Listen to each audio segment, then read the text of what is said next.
Welcome to Racialized 506, a podcast about anti-racism. It's a series of online conversations brought to you by the St. John Newcomer Centre. The podcast is intended to underline the challenges of anti-racism and amplify the voices of underrepresented people who experience and confront racism in their daily lives, at school and work, and in our community. By doing this, we hope to encourage positive action and change in the greater St. John area. The hosts for this podcast are Bob Whitney, a retired professor of history and politics from the University of New Brunswick, and Lena Garbia, the Newcomer Settlement Lead at the St. John Newcomer Centre. We recognize and respectfully acknowledge that the St. John Newcomer Centre operates on the unceded and unsurrendered homelands of the Wolastoqey, Pasco-Tacoma, and Mi'kmaq people. This statement is a symbol of our commitment to implementing the 94 calls to action put forth by the Truth and Reconciliation Commission in all operations across our organization.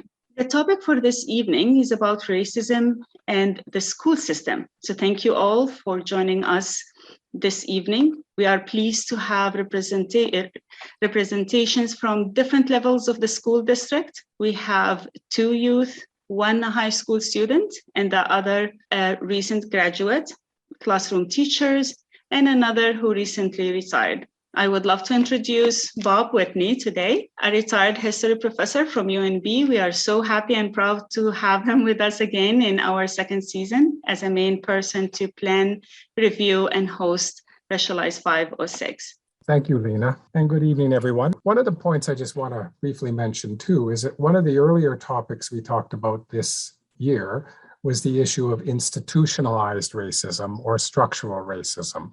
What does that mean? We often think about racism as a very personal, immediate, another individual is racist or discriminatory to another individual. And of course, that's an obvious aspect of racism.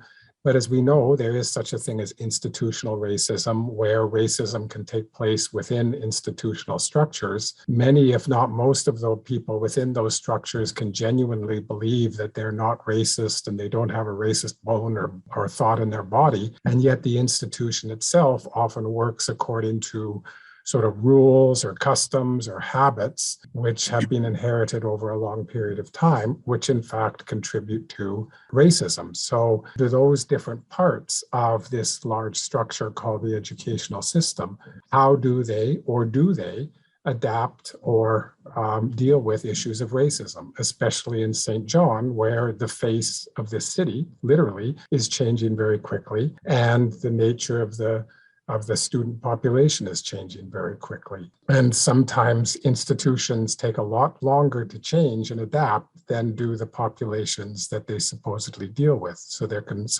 sometimes be a disconnect. Another aspect of racism that is often pointed out by people who experience racism is that the silence about racism can itself be very racist. And so, people in St. John, we'd like to see ourselves as very friendly and welcoming, and I think in general we can often say that we are, but then people would say, well, how could we have racism in a place where so many people are supposedly so friendly and so kind to you at one level, and yet on the other hand, there clearly is a lot of racism that can take place both at an individual level and at a structural level at the workplace and certainly in schools. So that's part of what I think we want to try to discuss tonight. I'll just list very briefly some of the broad questions that we've put forward. But one of the questions is how do high school students and youth generally, how do they experience racism? Another question is, how do teachers address racism, either within the school or in the curriculum? And again, this is where perhaps choosing not to talk about it is in itself a problem. If you have racialized students in your class who are experiencing racism and nobody around them is acknowledging that reality, that in itself can be a problem. So how do teachers deal with that? A third question is, how does the educational system as a system deal or not deal with racism within the school system? And how do schools, teachers help overcome racism or ways to prevent it and deal with it? Again, those are huge questions. I don't think we're going to have any definitive answers this evening, but there's something to start with. So what I'd like to do then is start introducing our first speaker. And the first person we're going to ask to talk is Therese Trofimenokov. And she's an educator in Anglophone South School District, where she has taught since 2012. She is currently seconded to the district's office as the province's first and currently only anti-racism and equity coach. The position requires working with many and eventually all of the 69 schools in the district towards improving education around anti-racism and equitable practices within the context of education. Teresa has worked as an engineer. She has traveled extensively to conferences and presented research at different international level. She's worked with call center employees and addressed complaints in telecommunications company, and as an educator in many, many different contexts. She obtained a master's degree in mathematics for teachers from the University of Waterloo in 2021. Ultimately, her goal is to help achieve measurable progress towards equity and anti-racism in New Brunswick schools. So, Therese. Thank you so much, Bob, for that wonderful introduction. This job that I currently have, where I'm an anti-racism and equity coach in the district, gives me a lot of room to move throughout the district to kind of assess where we are and see how I can intervene at any level that is possible. So some of those questions that were asked in the beginning, how do we prevent racism? How do we deal with racism in schools? What's going on at the institutional level? I do kind of want to talk about that a little bit. So when we talk about institutional racism, really it's the same as systemic racism, in the sense that it's the system that is built such that it upholds the values of white supremacy and racism, not the individual people who are acting overtly racist. So when we talk about that like that, because this is sometimes a misconception that people have, is that if I'm a nice person, I can't be racist. Well, those are different things. We're not talking about the same thing.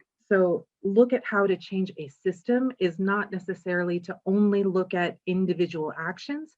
It's to look at policies. It's to look at practices. It's to have a very honest look at what the state of things are, because we can't know how to fix the problem if we can't put our finger on the problem exactly. So in the world of education, the wheel of change is very slow because it is a very large organization. But there are signs that changes are coming. So there are people working at the curriculum level to incorporate anti-racism directly in curriculum. So with updates to curriculum come another anti-racist lens.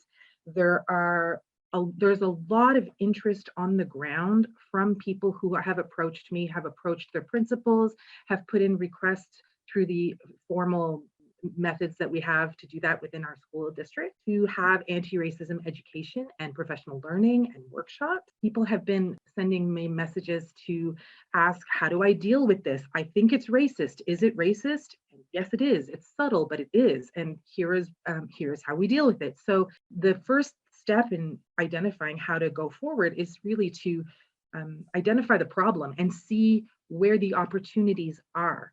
So there's a lot of work happening in a lot of different buildings. I'm not going to say there's no problems, because of course there are problems. There are incidents of overt racism. There are kids that are living with the weight of being the other in their classrooms, in their schools, in their communities. And that is a terrible consequence of racism. But with education, I mean, if we can teach kids to read and we can teach kids complicated algebraic topics, we can teach kids to recognize racism and how to address it.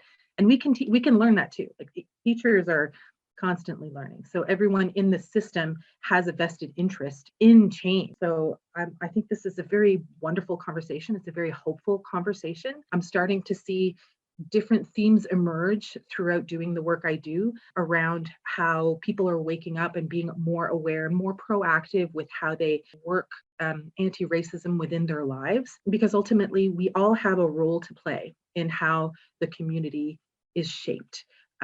We start with how it is, and then as soon as we start to see where the opportunities exist, then we have a movement, a change, a big change.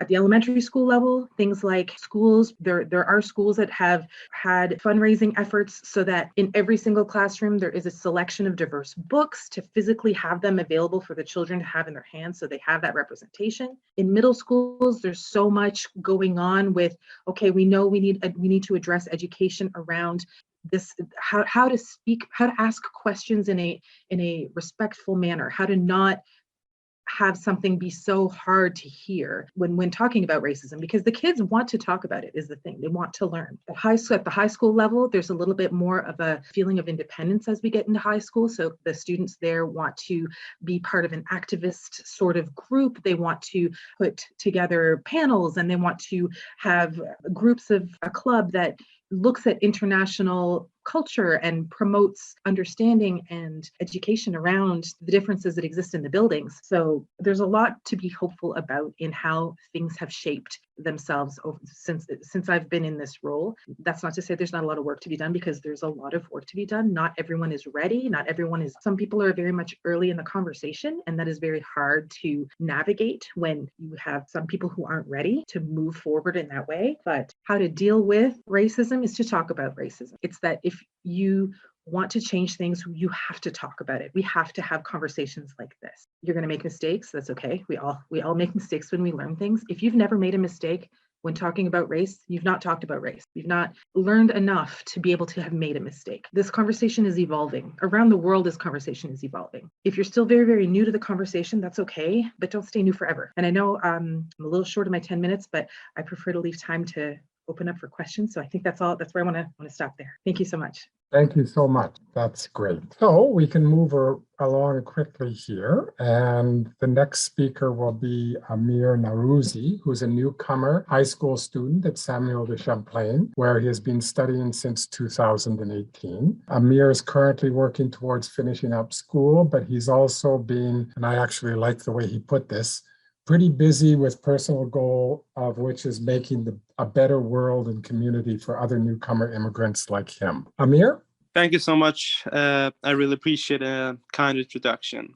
One of the really strong points, and one of the things that I've learned throughout my journey so far is that, as you guys said, racism is an extremely kind of complicated topic, and it's kind of hard to talk about it because it's not something that we could directly approach it. And it is a lot of time, it kind of like involves with a lot of subjectivism with different people, and each individual would kind of think it within their own morals. And, it's moralism also is really like, connected with this topic. One of the things that we have to learn, and one of the things that I think it's been extremely helpful, is that the first step is acknowledgement. And we all do know, and we all have to acknowledge the fact that, sometimes it exists. It may be a lot less directly now, but again, it could be systematic, it could be within the institutions, and like it could be in so many levels, and so many non-visible levels, but it still happens. And I believe the second step would be perspective.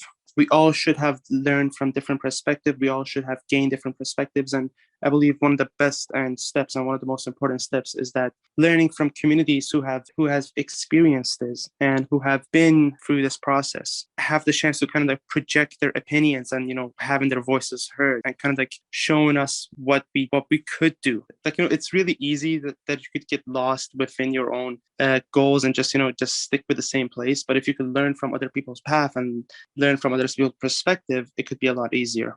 And, I believe within the school system, having a lot more newcomer youth, or a lot more immigrant youth, or a lot more minorities who could be present within the school system and having their voice heard, it could help a lot, and it could inspire a lot more youth. Like, for example, for me, if I didn't see other youth, if I didn't see other immigrant youth kind of going out there and kind of like showing themselves, giving out speeches, and just being an inspiring characters, I wouldn't have been here. And this is kind of a goal of mine. I'm hoping that I could inspire other Emirs like me, just like other new 15-year-olds who are having their first week in Canada. They're kind of confused. They don't know what's happening, just hoping to inspire them to take their new first step, kind of create this cycle that we could help each other and work towards a better future for us and the ones who come after us. That's it for me. Yeah, Amir, that's great. Thank you so much for that. So we can move on now to Melanie El-Shabab. She's a teacher. She's currently a supply teacher in high school and a home downtown, born, raised St. Johnner. She has a Bachelor of Arts and a Bachelor of Education degree from here, UNB in St. John. She has a teaching English as a second language degree as well from the university. Her hobbies are spending time with her family, her 4 kids, her husband and parents, reading, watching true crime and home renovation, playing board games. So that's Melanie. Melanie? Thank you, guys. So I'm just going to speak on some of the questions that you were asking there. Like question number 1, how do high school students, youth in general, experience racism? So just from my perspective, being a supply teacher and going around to different schools. So just speaking from what I have seen or heard from the students themselves, because some of them feel quite comfortable with me. So I'm glad to have that bond with them there. So anyway, so for how do high school students or youth in general experience racism? I was saying that youth are experiencing overt and covert racism. Overt is intentional and it's obvious. Harmful attitudes and behavior. Like, for example, someone saying, I don't like you because of the color of your skin, or I don't like you because of your cultural difference or where you're from. Maybe getting called an offensive name based on your race. So it's very clear and obvious. Whereas covert racism is concealed, subtle, and less obvious. Covert racism often goes unnoticed by others and therefore unaddressed. For example, maybe exclusion. Like I saw sometimes we'd have breaks in class where people could sit and have discussions or get caught up in work, and often the newcomers were quite excluded. And so it's less obvious. It's obvious to the person experiencing this harm and others who are pretty aware of like overt and covert racism, but to others, they may not see it as much. Other ways is unkind thoughts based on someone's race and appearance. In body language, sometimes people are giving you a strange look because of what you're wearing or your race, or, they're unfamiliar with it. So in high school, in the high school setting that we were discussing, I noticed more covert racism. And in elementary, I noticed more overt racism. I've heard of verbal and physical assaults taking place in high school. However, I haven't actually seen this myself, but I've heard it from students, like I said, who are comfortable to open up to me. And then we go and we take it a step further and get administration involved, of course, if it's unpleasant for them, because they don't deserve that and it's not acceptable in our schools. And then in elementary, I did witness a lot of verbal and physical attacks.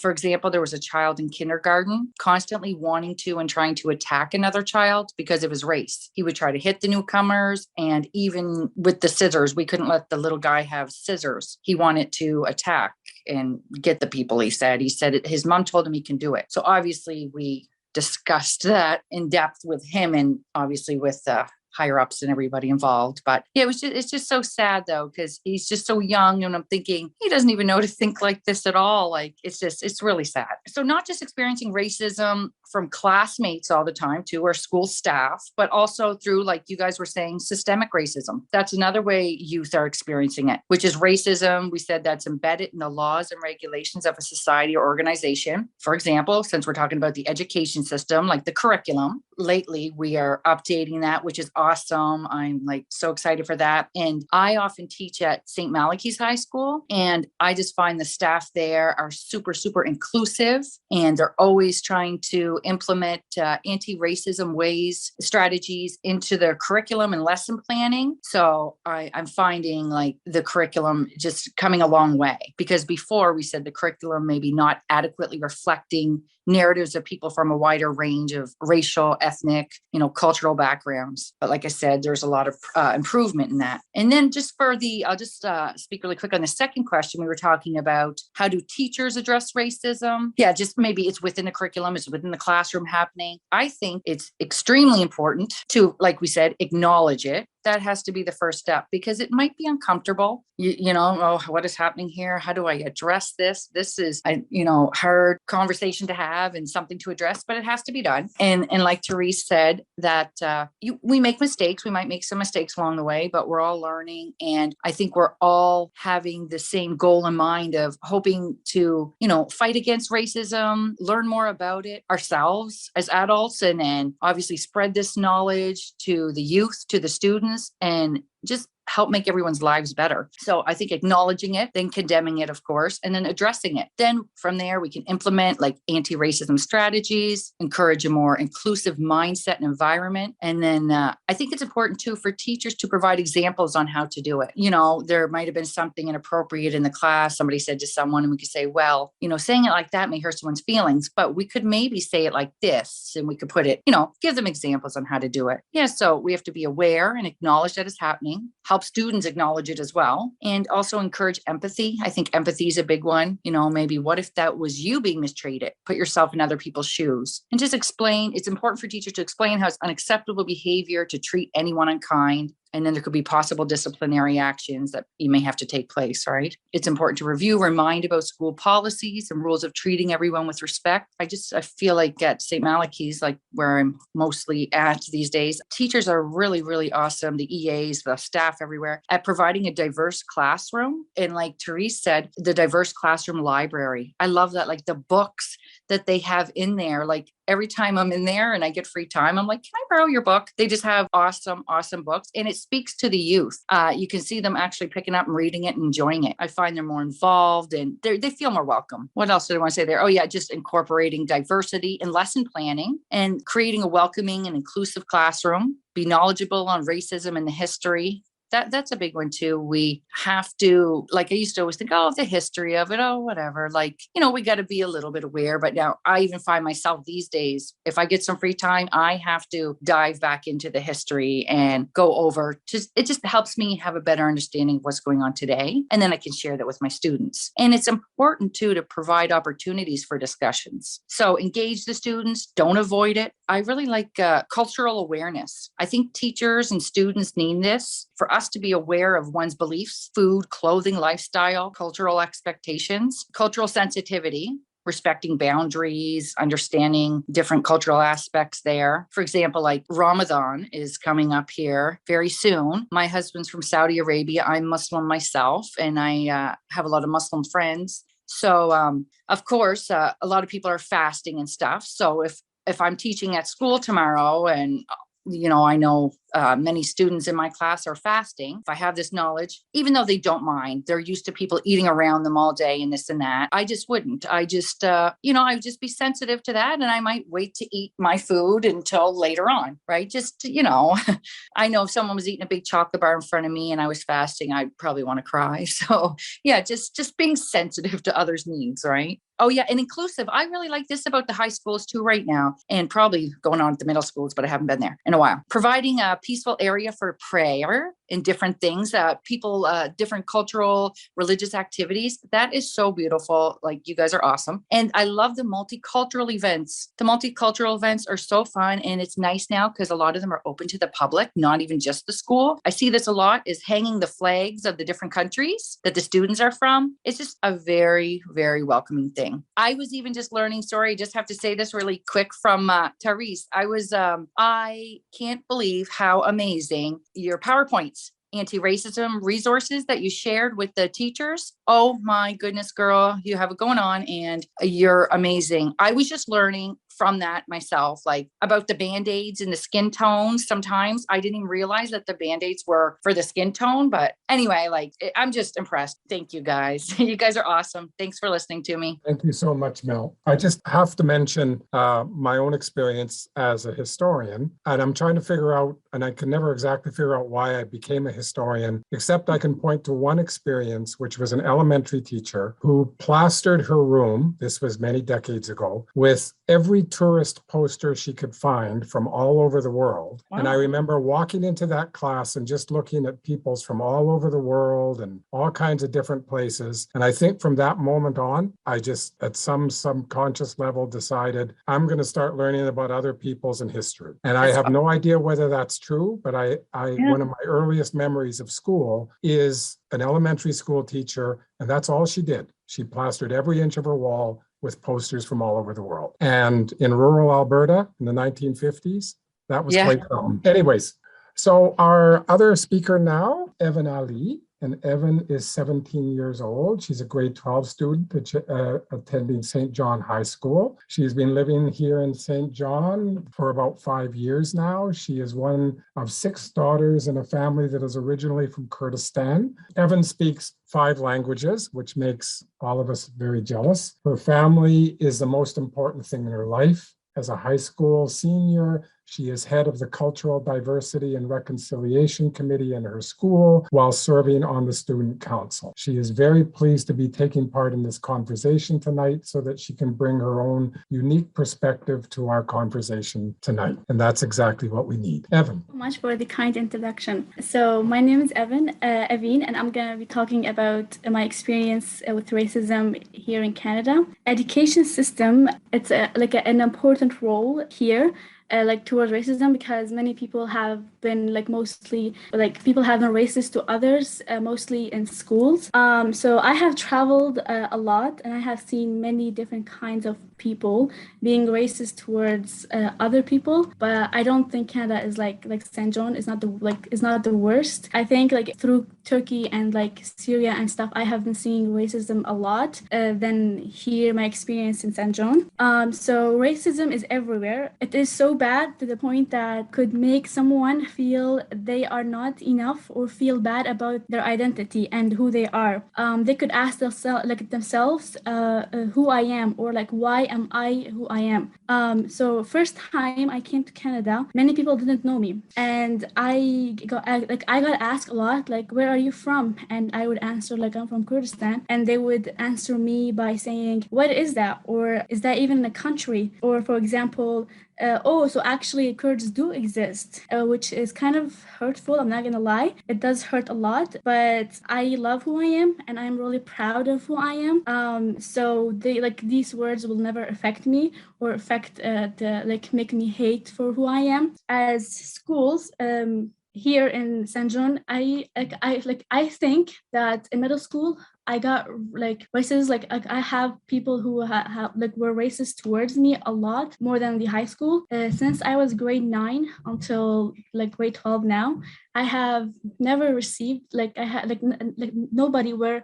racist towards me until now. They were all kind people. They were all really nice to me. I'm not saying that St. John High School doesn't have a racism or that is the best school ever. It is the best school ever to me. But people might think differently. So racism is everywhere. So it could be happening somewhere, maybe in the bathrooms or in the classrooms or in the corners of the school. But it's just it never happened to me, and I never heard from anyone talking to me about racism that they've been racist. They've been somebody have been racist toward them. My friends always they talk to me about when they're at work they get racist, or for example my Indian friend, she one day told me that some people she was working and some people laughed at her just away because she talks about her accent, and they thought it was funny, even though we are all humans and we are all nobody's perfect and we all have different. And it was really sad to hear her. You could tell that she really had she was really hurt. I think everybody should acknowledge the racism and how could affect others, since now we are in 2022 and it is different than 2016 when I first came to Canada. We have more cultures here and we have many different people that are here. I think people should learn and know about other cultures and how they feel. It doesn't mean if you are having a bad day or if you are if your life is not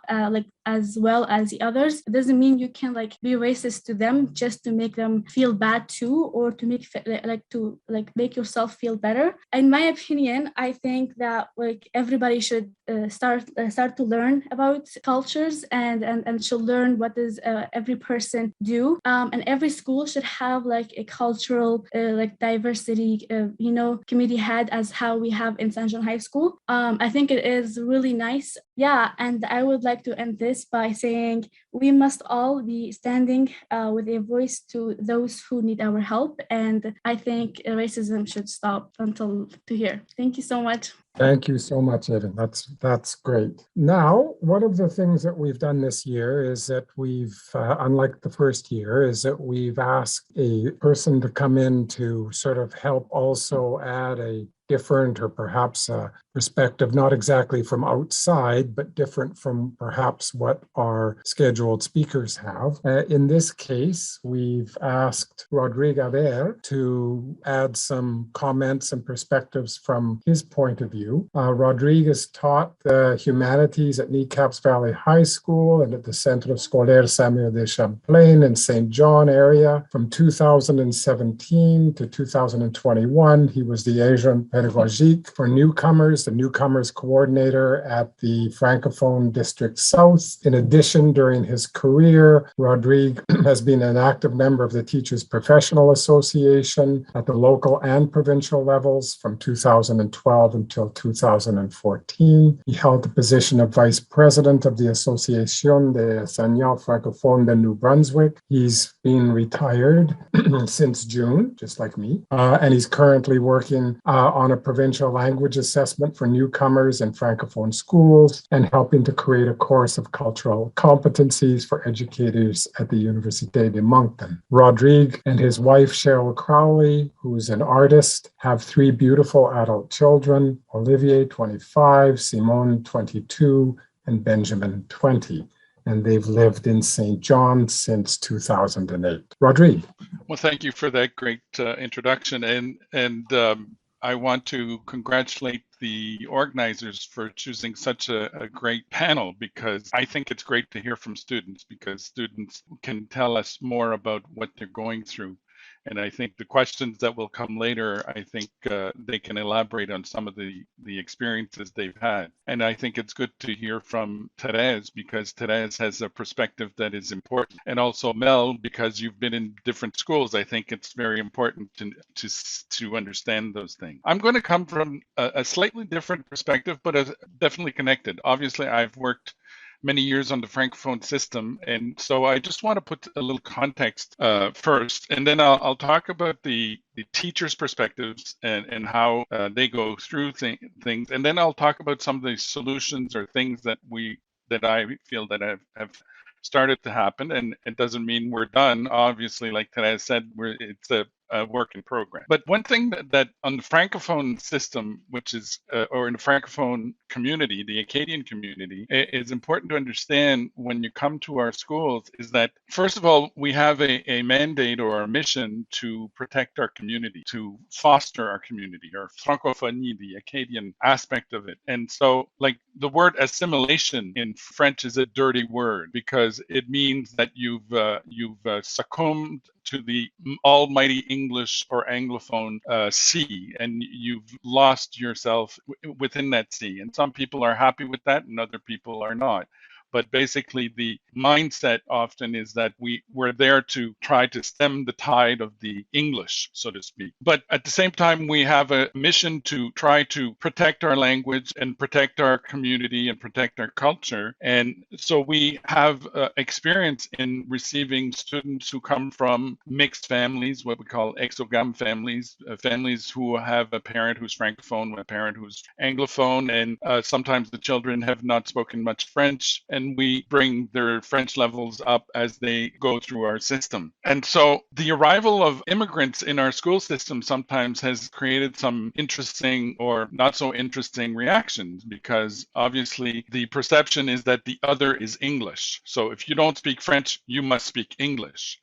And so therefore, we often, out of politeness or ignorance, if you don't speak French, then we speak to you in English. But you could be an Arab speaker or a Kurdish speaker and you don't speak necessarily English. We are losing that reflex, which is a good thing, but it's still very anchored in our DNA. And so that creates probably some racist tendency, which is not healthy, and we need to address it and confront it. The other thing is, of course, teacher's perspective. You have a class of 25, 30, 29 students, which is the limit in New Brunswick, and you have a curriculum to deliver. And I'm sure it's the same thing in the Anglophone side as the Francophone side, where a teacher is seeing, okay, I have 5 months to teach this material, and this student has arrived in my classroom, and I want to do this math problem, or I want to do this history, or whatever it is. And you're trying to get through the program. And one of the things that we've been working at in the Francophone system, and I'm sure it's being done in the Anglophone system, is to try to get the teacher to stop doing that. Because there's an expression I've used in the last few years where we talk about Maslow before Bloom. Now, for non-educators, Maslow, of course, most people know the pyramid of Maslow, which you have to take care of the needs, your primary needs first, and then as you deal with the primary needs, you can then go for the other needs that require, good living. Bloom was a taxonomist. He was an educator from the 1950s and 60s, and he proposed ways to try to organize your education system so that you focus on not the memorizing, although memorizing can be important, but you go for more high-level thinking, so problem solving, etc. But basically, that we go into the more higher competencies, so to speak. And so if you're focusing on teaching your material or your content, sometimes you forget about the Maslow part of the education system, which means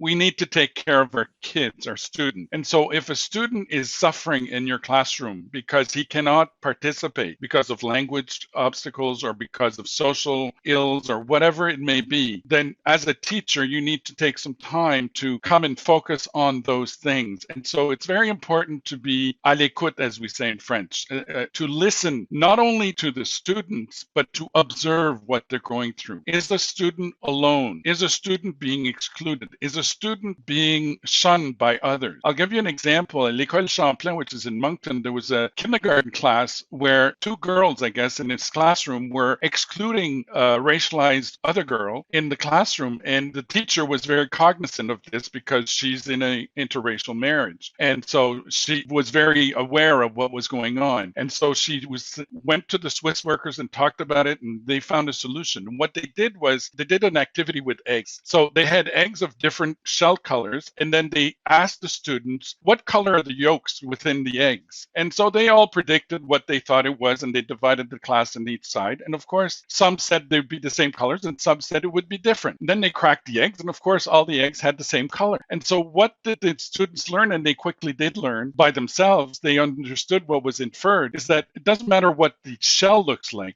It's the inside that is important, and they're all the same. And so very quickly, the two girls who were excluding the other included her in their activities, in their groups. So it's dealing with the issue that Mel was talking about without confronting them in a negative way, because you don't want to come and tell a person, don't think like that, it's not good, because then you're just going to get the finger pointed back at you. So it's rather trying to get them to understand by themselves what the issue was, and then to provide their own solutions to the situation that was confronted to them. So teachers sometimes will do things that unconsciously it excludes them. For instance, and I'll say this in French, I'll translate it. Sometimes teachers will tell students, toi, tu n'es pas capable de faire ça parce que tu n'as pas la langue. So you cannot do this because you don't have the language. And that's the wrong message. That's not what we should be telling a student who's learning the language.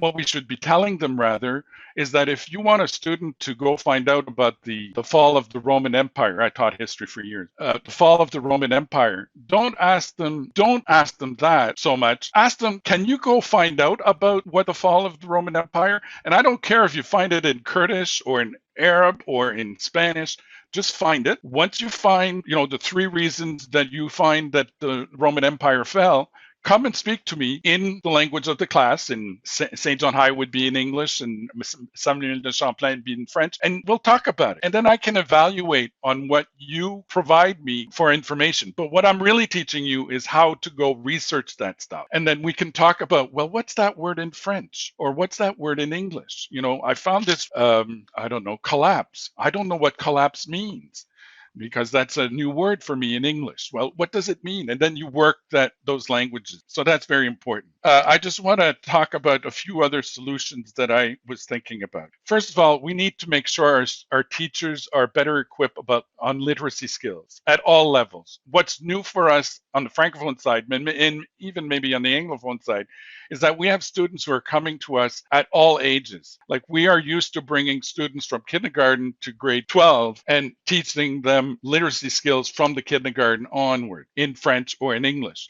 But here we have now students who, our Kurdish friend who arrived in 5 years ago or 6 years ago, and our Amir Ali who arrived in 2018, they have skills in their own home language, but we need to provide them opportunities, but the teachers need to know how to do that. We need to focus on competencies. We need to focus on skills. Don't forget the content, but the content is what helps us to get to the skills. We need to listen. We need to observe the nonverbal cue. Sometimes a student will say yes, but it's so that you go away. Sometimes women say that to their husband. Yes, dear, go away. Well, it's the same thing. It's because they don't want to be, they don't want to be embarrassed. There's all kinds of reasons. And we need to be able to listen and to observe so that we know what they're asking. We need to give important roles to racialized students. I want to avoid tokenism. We don't want to create a position just because, well, you're the Iranian student in the school, so we'll give you the Iranian position. No, we need to give them opportunities so that they can provide opportunities for others.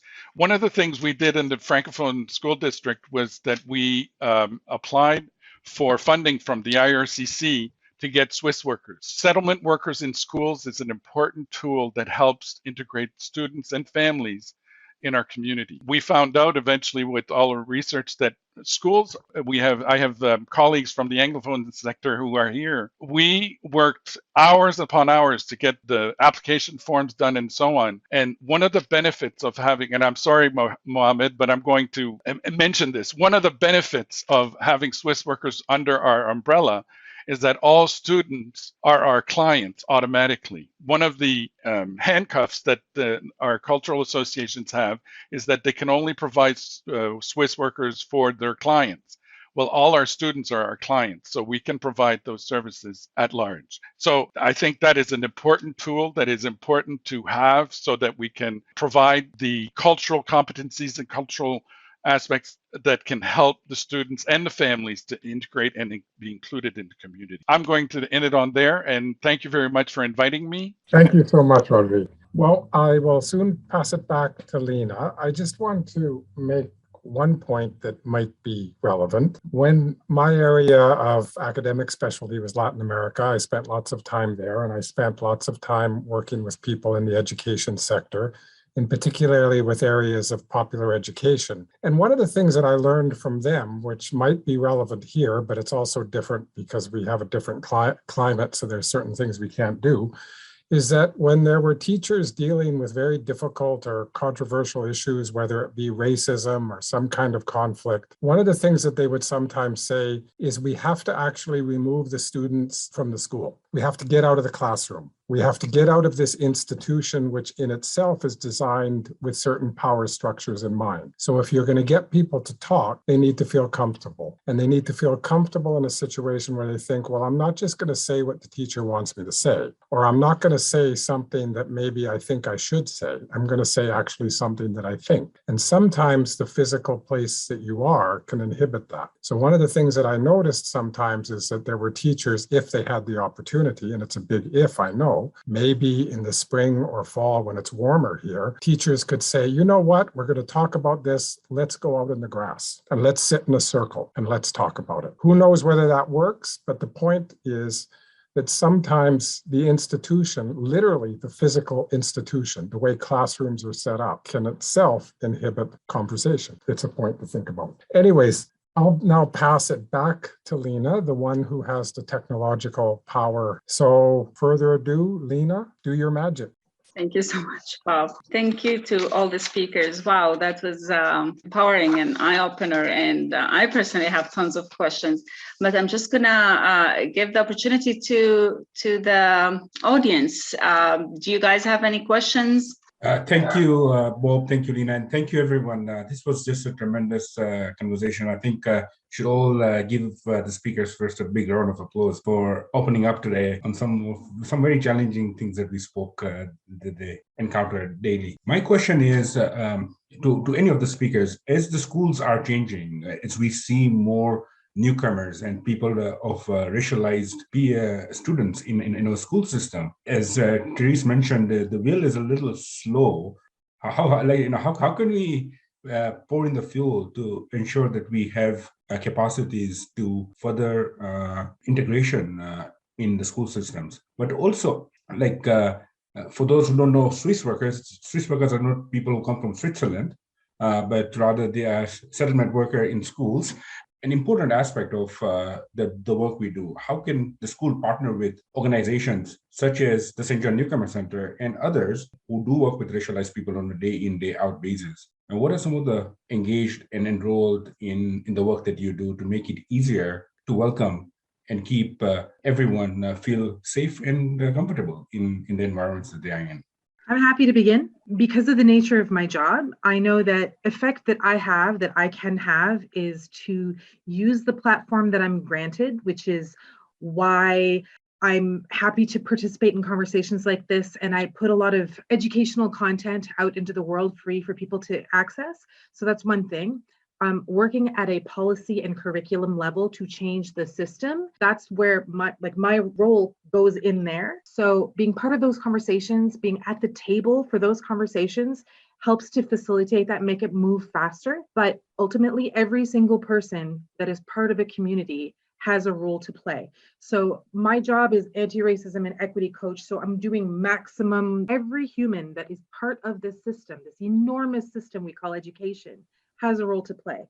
And the very, very basic first step is to be willing to have these conversations, to be willing to learn about your own culture, about other cultures, and to be willing to have difficult conversations. If I can add, the challenge sometimes is that I accompanied a school last year. It was the same school where that example I gave you that happened in kindergarten. There were teachers that didn't acknowledge that there was an issue. And so I'm sure that's true in most schools where he's in my class, she's in my class, she's fine, I think, things are going well. But there can be issues that are undercurrent. It's really important to provide the training to teachers to be better able to be aware of those issues. I was going to say women tend to be more sensitive to it, but sometitive men are more sensitive. It really depends on the individual. So I have a question for Evan and Amir, which is, I know that there's lots of things that both of you might want to do in terms of the school,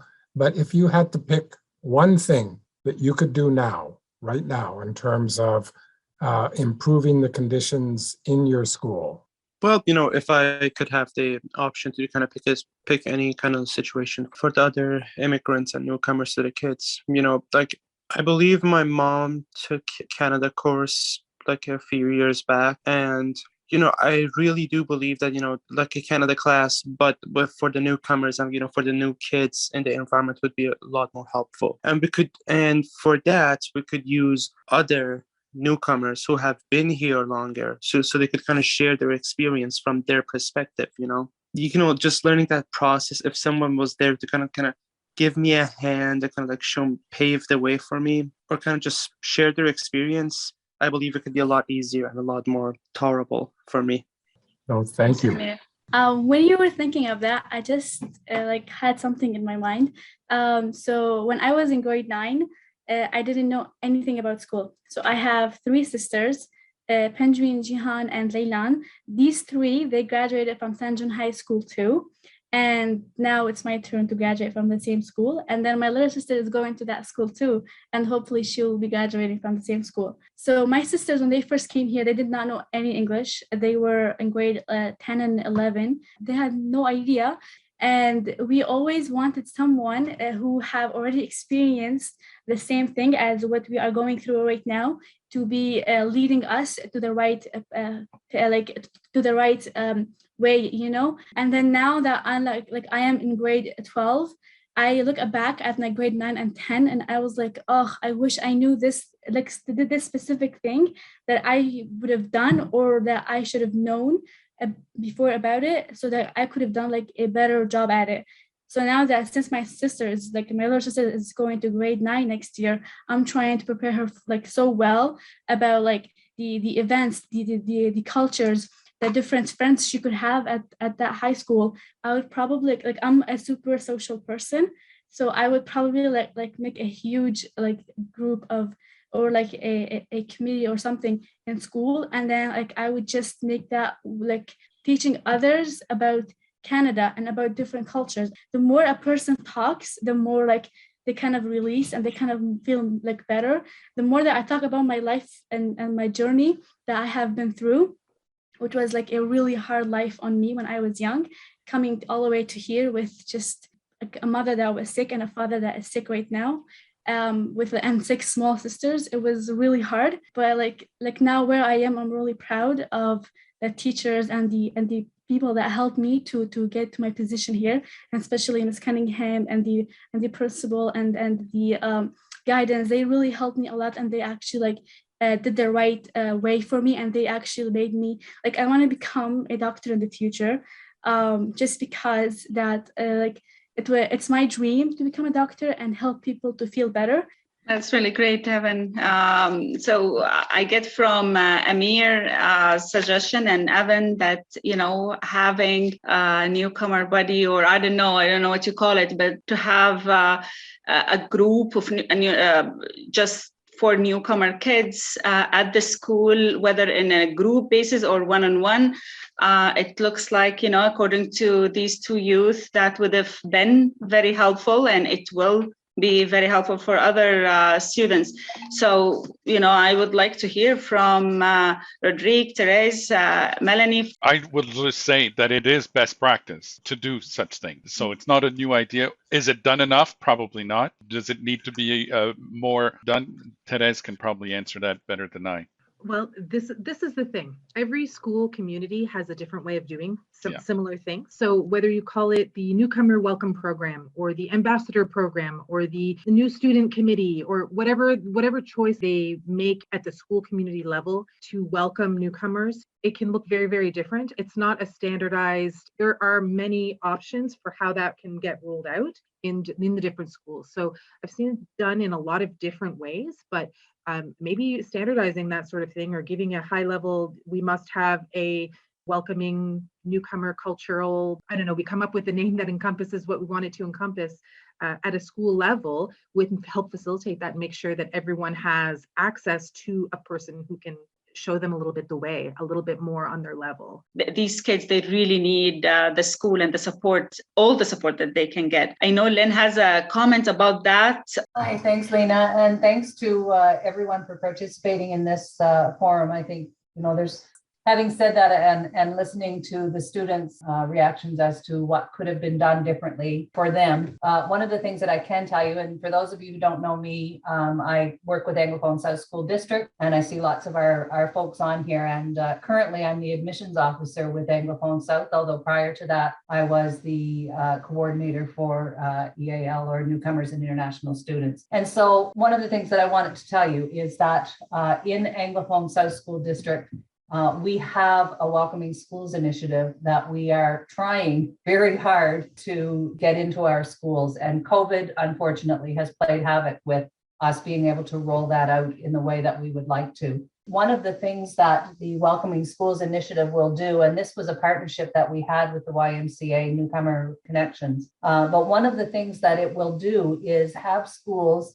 sit down and do a self-assessment of, you know, where they are on the scale of welcoming newcomers and or international students. And so it will be really important for them to do that self-assessment, to see the things that they can improve on. And I picked up on a couple of the things that the students were saying, and those are things that are absolutely in that document that is trying to be rolled out into schools. It's no longer my responsibility, but I know that the folks that are responsible for it are trying hard to get that out there. And with COVID over the last 2 years, it just hasn't materialized. But I expect to see that next year, front and forefront. Absolutely. Thank you so much, Len. Thank you.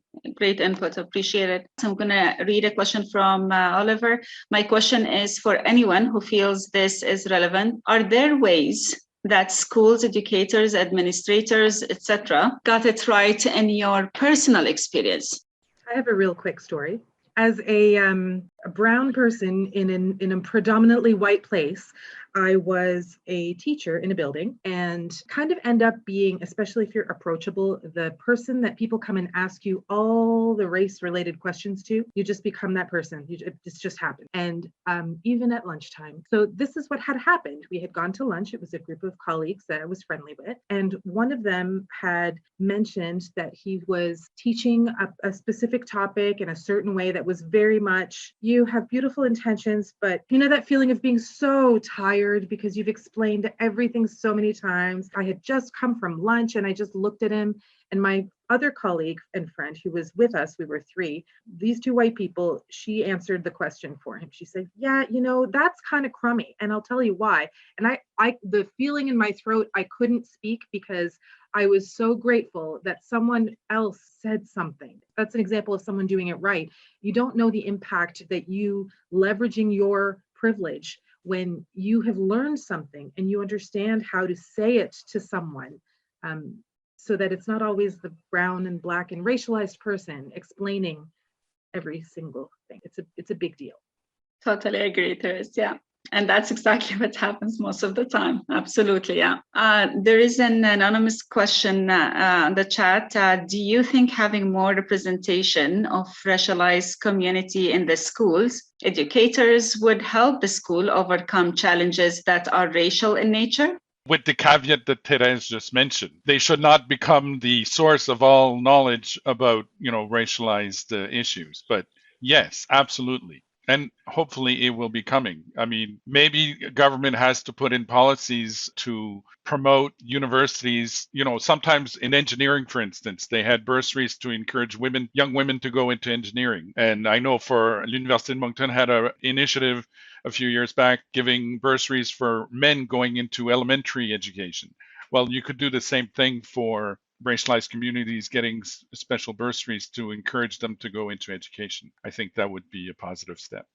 Exactly. Removing the barriers, because those barriers really exist for racialized people where they don't really exist for those in the majority. Absolutely. Thank you. The issue is not just the students with each other. Sometimes even teachers with the students. Teachers themselves, they don't know how to deal with the newcomer students.